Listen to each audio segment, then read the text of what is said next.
तो देखिए, दिल्ली चुनाव में लेटर युद्ध का जिक्र हम लगातार कर रहे हैं। दिल्ली में विधानसभा चुनाव होने हैं, लेकिन अभी तक घोषणा नहीं हुई। लेकिन इससे पहले ही जो सरगर्मियां है वो काफी तेज हो चुकी है। मुकाबला त्रिकोणीय है, लेकिन अब एंट्री उपराज्यपाल की हो गई है, क्योंकि उन्होंने पहले लेटर लिखा और उसके बाद आम आदमी पार्टी की तरफ से भी उस लेटर पर पलटवार किया गया।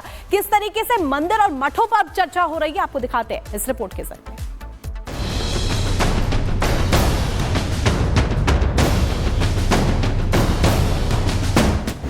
दिल्ली में हवा चुनावी।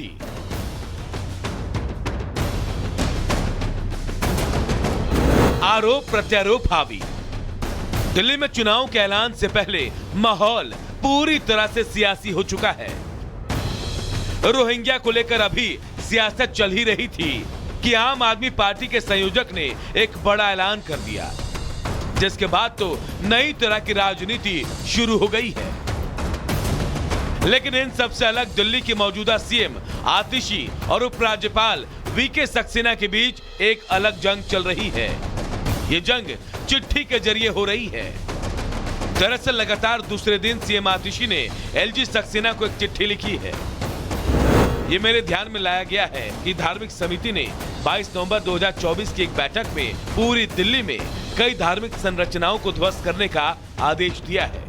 पिछले साल तक धार्मिक समिति का फैसला दिल्ली सीएम के माध्यम से एलजी के पास जाता था, लेकिन संबंधित आदेश में इस प्रक्रिया का पालन नहीं किया गया। सीएम आतिशी अपनी चिट्ठी में आगे लिखती है कि पिछले साल जारी एक आदेश में आपके कार्यालय ने कहा था कि धार्मिक संरचनाओं का विध्वंस सार्वजनिक व्यवस्था से संबंधित मामला है और निर्वाचित सरकार के दायरे में नहीं आता है और यह सीधे उपराज्यपाल के दायरे में होगा।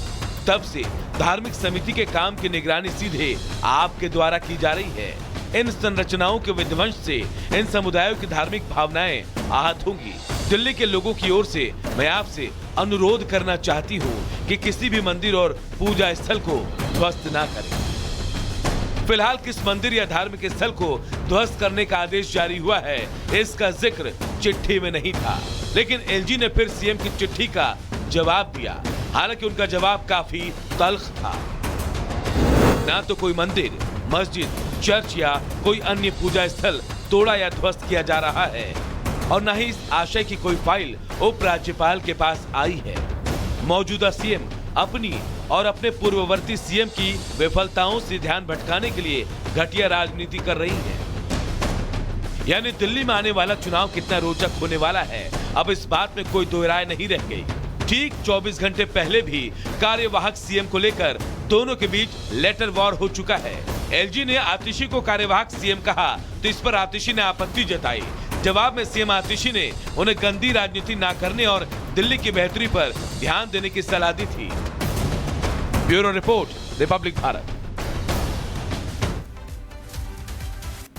तो देखिए, चुनाव से पहले दिल्ली की सियासत जबरदस्त तरीके से गर्म नजर आ रही है। यानी कि दिल्ली की सियासत में इस वक्त लेटर वर्सेस लेटर की लड़ाई देखने को मिल रही है। और इसी बीच दिल्ली बीजेपी के अध्यक्ष वीरेंद्र सचदेवा ने अरविंद केजरीवाल को चिट्ठी लिखी है। इस चिट्ठी में क्या कुछ लिखा गया है, आपको वीरेंद्र सचदेवा से ही सुनवाते हैं। झूठ बोला गया है, तो आज नववर्ष के दिन मैं उम्मीद करता हूँ कि वो संकल्प लेंगे कि झूठ बोलना बंद करेंगे। सर, एक लेटर लिखा गया था आतिशी के तरफ से कि कुछ धार्मिक जो मंदिर वगैरह होते हैं उनको तोड़ा जा रहा है।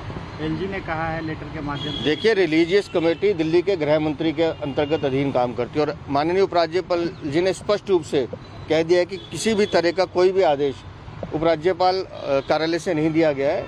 मैंने कहा ना, ये संकल्प आम आदमी पार्टी के संयोजक के साथ साथ आम आदमी पार्टी के सभी नेताओं को लेने चाहिए। रजिस्टर्ड डाक से भेज दिया आपने? हमने इसको रजिस्टर्ड डाक से भेजा कि कल को वो फिर मुकर ना जाए कि हमें नहीं मिला, तो भाई ये झूठ ना बोलने की आदत आज से ही प्रारंभ करें। सर, एक अवैध बांग्लादेशियों के खिलाफ लगातार दिल्ली पुलिस का ऑपरेशन जारी है और अब तक 18 जो संदिग्ध हैं उनको लगभग पकड़ा जा चुका है। संदिग्ध, देखिए, दिल्ली की सुरक्षा के लिए कोई भी अवैध निवासी, वो बांग्लादेशी हो, रोहिंग्या हो या किसी भी प्रांत का हो, वो खतरा है।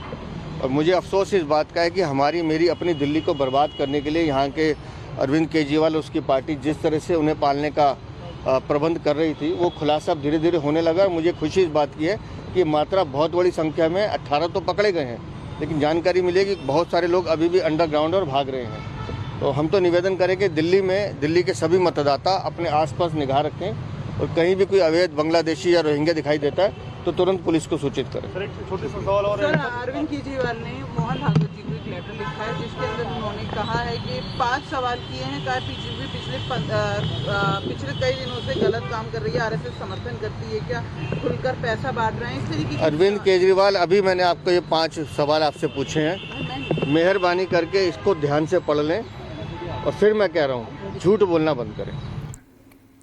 और चलिए बात संभल की करेंगे। संभल में जहां देखिए लगातार सनातन के पदचिन्ह मिल रहे हैं और यहां पर सनातनी जो अलग है वो जागती हुई नजर आ रही है। हनुमान मंदिर की भी यहां पर जानकारी मिली, प्राचीन हनुमान मंदिर भी मिला है, जिसके बाद बाबा बागेश्वर की प्रतिक्रिया भी सामने आई। इसी पर आपको दिखाएंगे अयोध्या में राम और संभल में हनुमान। हर जगह खुदाई चल रही।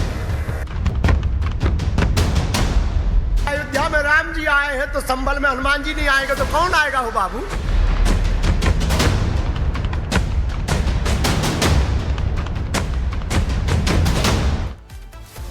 तो देखिए संभल में लगातार जमीन से खुदाई के बाद सनातन के तमाम पदचिन्ह। रिपब्लिक भारत देख रहे हैं आप और आपके साथ मैं हूं ऋतु। इस बुलेटिन में मेरे साथ पुनीता भी मौजूद रहेंगी, दिखाएंगे आपको देश और दुनिया की तमाम बड़ी खबरें। लेकिन शुरुआत करेंगे उस खबर के साथ जहां पर देखिए पाकिस्तान की एक बार फिर से जो खबर निकलकर सामने आई, पाकिस्तान की हरकत है और यहाँ पर नए साल पर सीमा पर पाकिस्तान की नापाक साजिश देखने को मिली है। आपको बता दें आरएसपुरा सेक्टर में संदिग्ध हलचल के बाद गोलीबारी हुई है।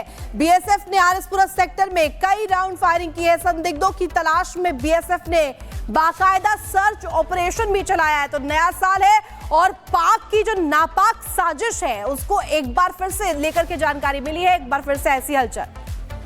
और गुरसिमरन का रुख कर लेते हैं। गुरसिमरन, नए साल पर नापाक साजिश पाकिस्तान की तरफ से देखने को मिली है। अभी वहां से क्या तस्वीरें, क्या अपडेट निकलकर सामने आ रही है, किस तरीके से ऑपरेशन को आगे बढ़ाया जा रहा है?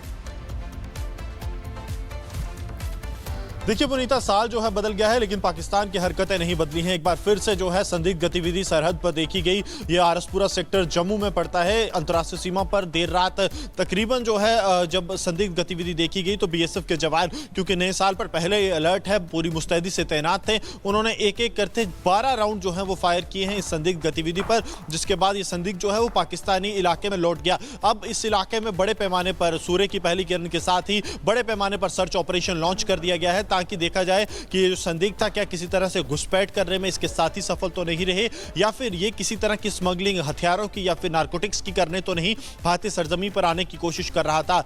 अभी का समय, क्योंकि ठंड का समय है, धुंध की वजह से विजिबिलिटी वैसे ही बहुत कम हो जाती है, चंद मीटर की विजिबिलिटी सरहद पर रह गई है, जिसलिए चुनौतियां बेहद ज्यादा बढ़ गई हैं। लेकिन बीएसएफ की तरफ से बड़े पैमाने पर अब सर्च अभियान चलाया जा रहा है ताकि पाकिस्तान की तरफ से कोई भी घुसपैठ की कोशिश हो या फिर भारतीय सरजमीन पर हथियार या